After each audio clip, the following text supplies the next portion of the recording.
I think you are right, because I agree with you, Caroline. I think the Avs are the Stanley Cup favorites, and I know they're not the #1 team in the league right now or anything like that, but they can beat you in a lot of different ways. They are as good offensively as they are defensively. They have high-end talent, boatloads of it.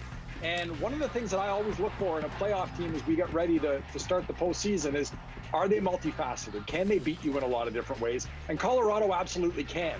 They've got the monster top line. We all know that.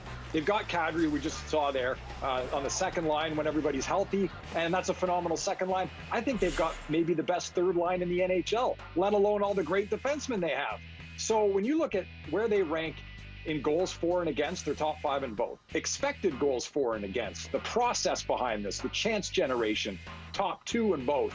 Rush chances, they create a lot. They give up fewer than anybody. And if you want to play that heavy O-zone possession, grind it, wear it down, playoff type game, they lead the NHL in offensive zone puck possession, and they're top 5 in terms of not allowing teams in their own end with the puck. So they are so well-rounded. Caroline, I agree with you right now. They're my Stanley Cup favorite.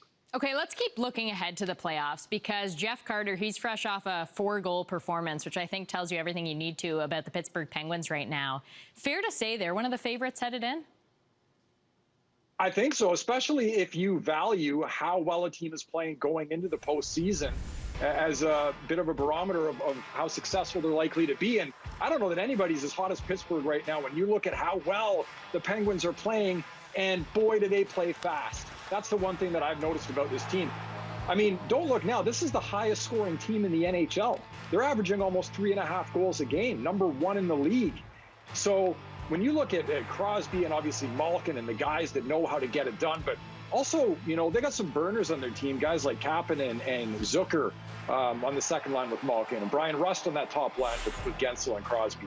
There's a lot of pace to this team. And not only do they rank #1 in the league in goals per game, they're #1 in goals off the rush. They create more odd man rushes than almost everybody. Power plays clicking pretty well too. So this is definitely a team to look out for, the Pittsburgh Penguins. They got that old core, that core that's done it before. And I think they're going to have another kick at the can with the way they're playing right now. And they could face the New York Islanders in the playoffs. And this is a team that's known as a shutdown team, but they've been struggling headed into the postseason. Yeah, well, the offense has been shut down. That's been basically what's going on with the Islanders lately, which, you know, this is a team, like you say, Caroline, that wins on defense, right? They're such a good defensive team. And even with some recent struggles, they've still been a pretty good defensive team, although not as good as we usually see from them. But what concerns me is not even strength offense. And when the Islanders are at their best, they're getting pucks below the goal line. Like Ken Reed likes to say, get pucks deep. They do it well, but they know how to get it back.